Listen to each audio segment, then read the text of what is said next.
Assalamu alaikum everyone. Welcome back to our special story time.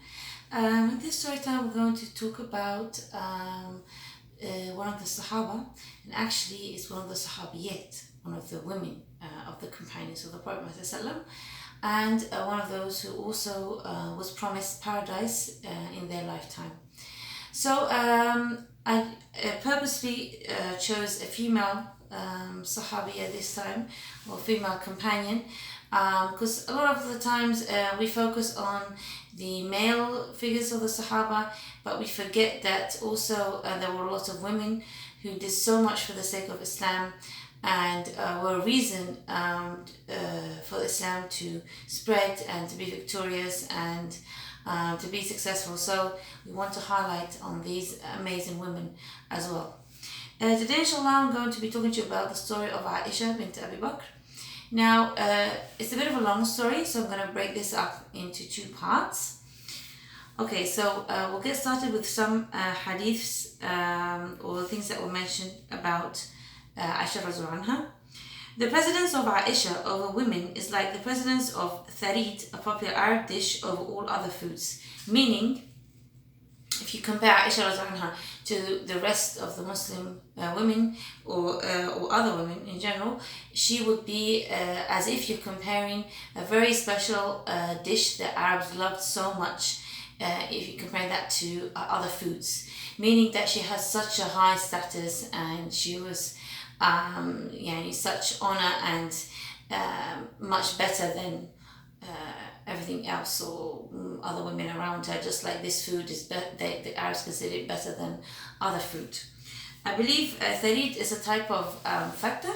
I like feta myself. I'm sure you guys are aware. Like you have a meat, rice and bread and sauce dish. Rasulullah was asked excuse me.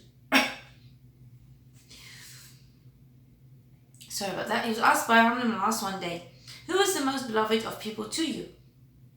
So who do you love the most? And actually Amr ibn al-As, when he asked him in front of all the companions of the lot, I'm not saying all the companions, but a lot of companions in front of a group of people. And he asked him, who do you love the most? So you imagine a man asking another man in a group of men, who do you love the most? Like if you ask most men today, maybe they will say my mom, my dad, maybe my friend, my brother. I don't know. I think it would be very hard to find someone who turned around and say my wife in front of everyone. And not only did Muhammad say, he didn't actually say my wife, he said her name. He said Aisha. So, subhanAllah, a lot of people, we have to make a difference between what is Islamic culture and what is religion, what is Islam. A lot of people nowadays are like, you can't say your wife's name. It's as if it's like a sin or a fitna or something. Like someone asked about someone's wife, they're supposed to say, how is your family, or how is your, I don't know, something. They have all these different words, but to not actually say the name. They all a man, if he's talking about his wife, he will like maybe say anything else but my ahli or something like that without saying the name, as if the name is. I mean, I'm not saying it's wrong to say to say something else, not saying the name, but we should know that there's nothing wrong about it. It's not disgraceful. The Prophet himself did it. Whether we choose to do it or not, that's a different story. But we don't want to attach any shame to it because this isn't part of religion. So he said Aisha in front of all of these people. He wasn't embarrassed to say that he loved his wife so much and he loved her more than anyone else. He wasn't embarrassed. And then Amr asked, obviously, like the reason he asked her in the first place, he was hoping that he would be the most beloved to the Prophet. So then he said to him, no, like I'm not talking about women. I mean, men. Who should love most from men? So then Prophet turned around and said, her father, subhanAllah, Abu Bakr. Anyway, he kept on saying, Amr kept on asking him, and Prophet kept on answering him until he finally gave up. He's like, okay, I'm the one who's next. He doesn't want to. He just wants like he wants to be at the top of the list. He didn't really want to hear anything else. Like he considered himself or hoped that he would be at the top. But it just shows you how Prophet wasn't embarrassed to express his love for Aisha anha, in front of the Sahaba. And the Sahaba, yani, you're talking about, imagine a president sitting with the ministers of state, and he turns around and says, I love my wife so and so the most. How many people would be able to do that? SubhanAllah. Okay, let's move on. The name of Aisha is derived from Aish, meaning bread or living. Rasulullah, her husband, used to call her, Oh Aish. He also once told her, Oh Aish, this is Jibreel sending you the salams. He also called her Al-Muwaffaqa, the successful. So meaning like Rasulullah like gave her nicknames. Obviously nicknames of those times are different than the nicknames we use nowadays. But he was showing her he showed his love for her in that way as well. Also calling her Al-Muwaffaqa, yani successful. And imagine like a husband's calling his wife and he's praising her, telling her how successful you are, how it's like you're saying how amazing you are. It's a very nice, obviously it's a very nice way to call her. And sometimes also he used to call her, or often used to call her, O Bint al-Siddiq, or Bint Abu Bakr. So Bint al-Siddiq, the daughter of the truthful one. Again, he's giving her honor that her father is a truthful one. A nice way to call her. Also, he called her Humayra, meaning fair and blonde, which was rare among the people of Hijaz. And he told the people to take their religion from this little red-haired lady. Again, using words to refer to her in a nice way, showing how precious she is to him. Aisha anha grew up in Islam from the time she was a baby. So she didn't, like other companions, she didn't become a Muslim when she was older or she was an adult. No, since she was a baby, she was very small, there was Islam in her household. She said, Aisha she's saying, I never knew my parents without their having a religion. Her parents were very close to Rasulullah, and he was a frequent visitor in their house. And the sounds of Salah and Quran were the sounds of her childhood. So it's very normal for her to see her parents praying, reading the Quran. This was part of her life. One day, her mother, Romain, had her get up and prepare herself because she was to be presented to the Prophet ﷺ for engagement. At that time, she was only 9. They were not to be married until later. But among the Arabs of that time, young people were often engaged. She was happy to think of a future life with their best and oldest friend whom she already loved. Prophet ﷺ told her later on, I saw you in my dreams for 3 nights. The angels brought you to me in a cloth of silk. They said, this is your wife. Reveal her face. And when he did, he would find Aisha anha. And I said, if this is from Allah, then may it be. Now, I just want to stop here. So we said here that Aisha anha, in most scholars, or a lot of scholars say that she was engaged to the Prophet ﷺ at 9 years old. Some say younger, and meaning that she wasn't married to him yet. She wasn't living in his house yet, but she was still living with her parents. And then later on, they got married later on, and then she moved to the house of Prophet ﷺ. Now, scholars differ on when the age of marriage was. It could, some scholars say when she was 15, some scholars say when she was younger. It's not an exact time. We don't really know exact for sure how old she was at that time. However, a lot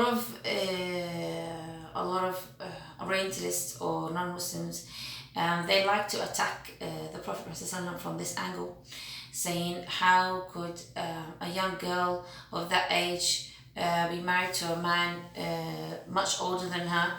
The Prophet ﷺ was around 53 years old at that time. And when we think of it, honestly, these days when you think of it, like if you thought of a marriage like that taking place, you would probably cringe. You're like, that doesn't feel right. How could someone so old marry someone so young? And you wouldn't be able to accept it. Now, we have to realize that those times were very, very different from the times we are in now. And the society was different, people accepted different things, and it changes all the time. And at that time, actually, it was a very normal occurrence for someone, for this kind of marriage to take place, and for this age gap, and for a girl that young to get married. This was normal. So much so that even though the Islam had many enemies at the time, the Jews, for example, of Medina, who were fighting Prophet, and they never came out and said, "Oh, look at what you're doing. How could you marry someone so young?" Or this. And they didn't talk like that. It wasn't one of the accusations that they threw at him, because it was a normal practice at the time. Times were very different. We also have to keep in mind that never throughout the marriage was Aisha radiallahu anha upset or forced or sad or abused in any way.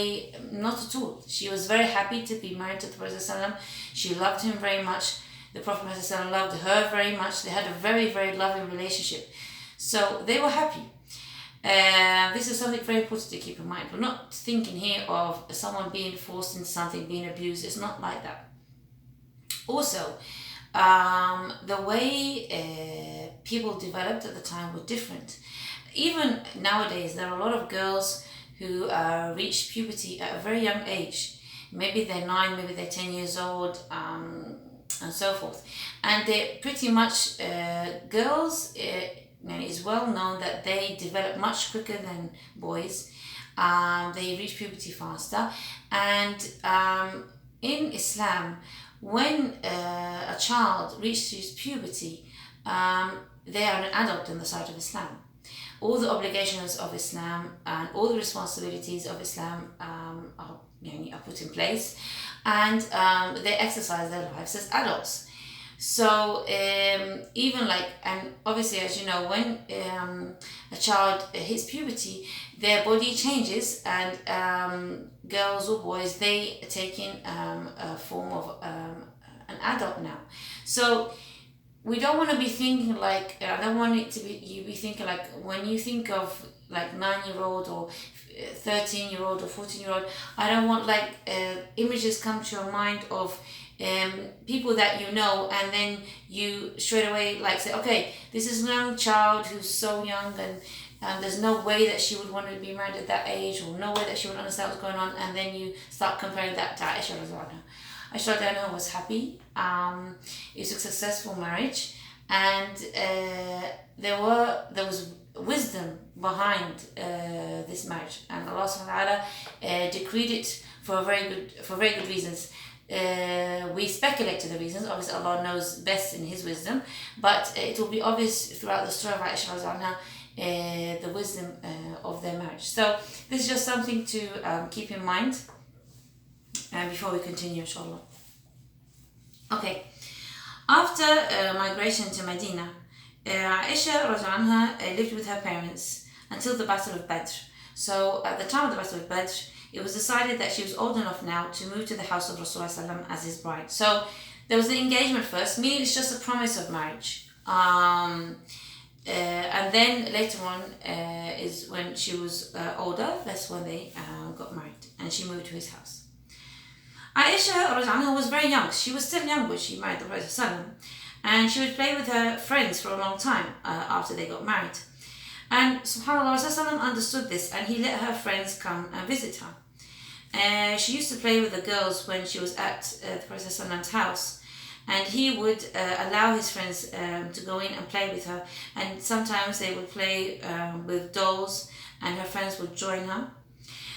When her friends saw the Prophet, they would stay quiet, so the Prophet would actually leave so they could play freely. So in a way, yes, obviously we know there's a big age gap, but Prophet didn't oppress her, he didn't suppress her, he allowed her to do whatever she wanted, to express her feelings and to have fun in the way that she wanted. He didn't abuse her in any way. The Prophet had a room built for her adjoining the masjid. So we know Prophet had more than one wife. And this is something also that we can talk about, inshallah, later. And and for each of his wives, we say each of us has a house, but it's not like they had like a complete full-on house like we would think of nowadays terms. They would like it's almost like rooms more than like a complete house. But he had a room for her built, and it was like just off the masjid. So I imagine you just open the door, you enter the house, you open the door, you enter the masjid. So it's like joined to the masjid. And it came to be known as the room of revelation, of wahy. Because so many revelations came to Rasulullah in it. Rasulullah loved Aisha dearly. It was well understood among the Sahaba that she was his favourite wife. They used to wait to give him presents until he was in her house. So they knew how much he loved Aisha and that basically was his favourite place to be. The other wives became jealous and asked Salma to talk to him, to talk to Prophet about it. But after she tried 3 times to bring up the subject, he turned to her and said, "O Salma, don't hurt me with Aisha, for by Allah the revelation has not come to me while I'm in the house of any of you except with her." Meaning, subhanAllah, this is giving her obviously more honor.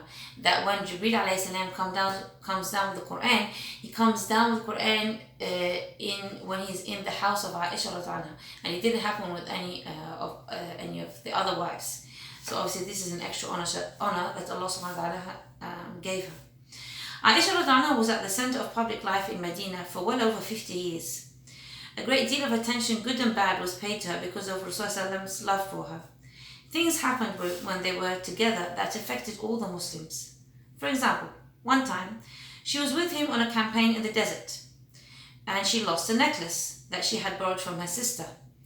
They spent so much time looking for it that the time of Salat al-Fajr was drawing short, and they were at a place where there was no water.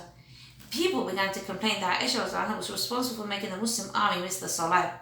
So imagine, you have a leader of state and the leader of the Muslim Ummah, the Prophet of Allah subhanahu wa ta'ala, the one who has revelation from Allah subhanahu wa ta'ala. And you have this army in the desert, and because a woman, the wife of Rasulullah, the wife of this leader, she lost her necklace and is looking for it, the whole army is on hold. And everyone's, people are trying to help. They're looking, they're trying to look for the necklace. She's looking for a necklace, and they want to pray Fajr, but they're waiting, and it's being delayed, and there's no water, and now it's getting harder and harder, and they start complaining. How many men in general would give that type of time and mercy towards their wife? And you imagine. Like, for example, if a husband was out with his family and his wife lost something, and maybe they went out to a restaurant and she left her bag behind her, and she's like, "Okay, wait, I need to go back and find my bag." And how long are they going to wait for? How long are they going to wait before they start complaining, and before her husband himself starts to say to her, "Oh, what are you doing? You're so stupid. You did this again. You always forget things." And I'm sure you've seen many examples of this. This is wrong, obviously. This is not the example of the Prophet ﷺ. This is not how Muslim men should treat their wives and the women in their lives, and how they should honor them, how they should treat them with respect and with mercy, and not just or not ridiculing them because who cares about a stupid necklace? You're gonna, what's all this fuss about necklace? You can just get another one.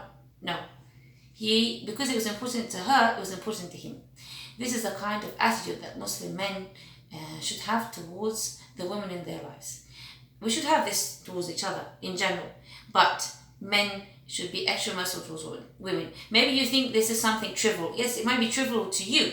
What's jewelry or whatever, clothes or whatever thing you think, what's this, a waste of time, a waste of money, or a waste of whatever. It's important because it's important to the person in front of you. And you show care to the thing that they care about, to show that you care about them. This is something we need to keep in mind. Now, remember the Muslim army were complaining because they're going to miss the Salah. But just then, revelation came that described how to make tayammum with clean dust if there was no water. Therefore, the Muslims thanked her. So actually what happened was from the wisdom of Allah subhanahu wa ta'ala, and the ayat of tayammum ended up coming down. Often women came to her with their problems, and she would help them find solutions and ask the help of Rasulullah. In this way, several revelations and pieces of advice came about fairness in divorce and other things that were helpful for women. So a lot of women came to her with different problems, and because of this, different revelations came down in regards to women and how to treat them in different matters, divorce, marriage, and so on. But Aisha radiallahu anha is going to go through a very, very difficult test. She has the love of the Prophet ﷺ. He loves her more than anyone else. Such an amazing gift and blessing and honor from Allah subhanahu wa ta'ala. But that doesn't mean that life is perfect and there's not going to be any trials or problems that she's going to have to go through. Now, this test happened to Aisha radiallahu anha when she was very young. Aisha radiallahu anha describes the test as follows. So this is how she is describing this test. Before Rasulullah left for his battles, he used to draw lots using arrows, and whoever's arrow would come out was allowed to go with him. So basically, like you know, if you want to make a decision, you want to choose someone to do something, you're not sure who to choose. You maybe get pieces of paper, you write your names on it, and whoever picks out their name is the one who's going to do that, whatever that thing that you're trying to agree on. So to be fair to his wives, they would use arrows and they would draw lots, and whoever's arrow is the one that was picked, then they would go on the journey with the Prophet ﷺ, just to be fair, because they would take turns in going with the Prophet ﷺ. During one battle, my arrow came out, so I went with Rasulullah after the orders of the hijab had come down. I usually travelled in my hawda and lived in it. What does that mean? The animals, like camels in the desert, I don't know, I'm sure you've seen pictures of this before. They would be carrying like a carriage on their backs, and she would be sitting inside the carriage, and be lifted upon the camels. Or even men could be carrying it on their shoulders. But that's how she traveled with the Prophet ﷺ. We went on with Rasulullah until he was finished with his battle. On the way back, almost when they approached Medina, so they're almost approaching Medina, they stopped to rest at night. He then ordered that we should go on. I came out of my hawda until I was far away from the troops to relieve myself. So she wanted to go to the toilet. When I was about to return, one of my favorite necklaces broke and fell off. So I bent down and searched for it. Because I wanted it, I was delayed. So she was taking a lot of time to try and find her necklace. In the meantime, the men carrying the hawda lifted it up, thinking that I was in it. And they could not tell whether I was in it or not when they lifted it, because I was only a young girl then. So she was so light that when we lifted the hawda, or the carriage, up, they couldn't tell if she was inside it or not. So they just lifted it up and they moved along. So they took the camel and left. I found my necklace after the troops had gone, and I called out, but there was no reply. I remained where I was, thinking that they would miss me and return for me. While I was sitting, I fell asleep. So she fell asleep while she was waiting for someone to come back and find her. Safwan ibn al-Mu'atta as-Salmi came after the troops to find anything left behind. When he approached where I was, he saw that someone was asleep. When he came nearer and saw me, he saw who I was, as he had previously seen me before the hijab. I woke up while he was retreating, and I covered my face with my jalabiyah. Now, we just want to make a stop here. It's obvious from this account that she was wearing the niqab, she was covering her face. And when she was sleeping, so she wasn't covering her face at the time, and when he saw her, he recognized her because he had seen her before hijab, or before the obligation of hijab came down. Now, there's a difference of opinions between the scholars, but in general, scholars believe that, I would say most of scholars believe that the niqab, or covering of the face, was made obligatory upon the wives of the Prophet Muhammad, not necessarily on the rest of the ummah. However, it is highly recommended. It's something that is highly rewarded, and if we are able to do that as women, then it will be rewarded by Allah subhanahu wa ta'ala. This is obviously it's a very controversial topic. Maybe inshallah we can speak about that at another time. So, but when she realized that he saw her, she covered her face with her jalabiya, meaning her clothes. So she like took part of her clothes and she covered herself. And in the name of Allah, he did not utter a word to me, nor did I hear anything of him except his retreat. So he didn't talk to her, she didn't talk to him. He made his horse kneel for me to mount, and he led me until we reached the troops. After which they started backbiting, and I was blamed for a month. So they started talking bad about her. Obviously, they made these assumptions. She was left with the man alone, and they started talking about this in a bad way, spreading rumors about her. People continued to gossip and perpetrate this lie. Although I did not realize what was going on, I became suspicious during a time when I was sick, and I did not feel the tenderness from Rasulullah ﷺ. When he entered the room, he saluted us and said, "How are you all today?" And then he would leave abruptly. So she didn't know what was going on because she was sick, so she hadn't been leaving the house. She didn't know what people were saying about her, but she felt that Prophet ﷺ was treating her differently. There was something wrong. She didn't know what it was yet. When I recovered from my illness and I was able to go out, I went to, so they went to a place where they would like wash, like a bathroom with Mustafa.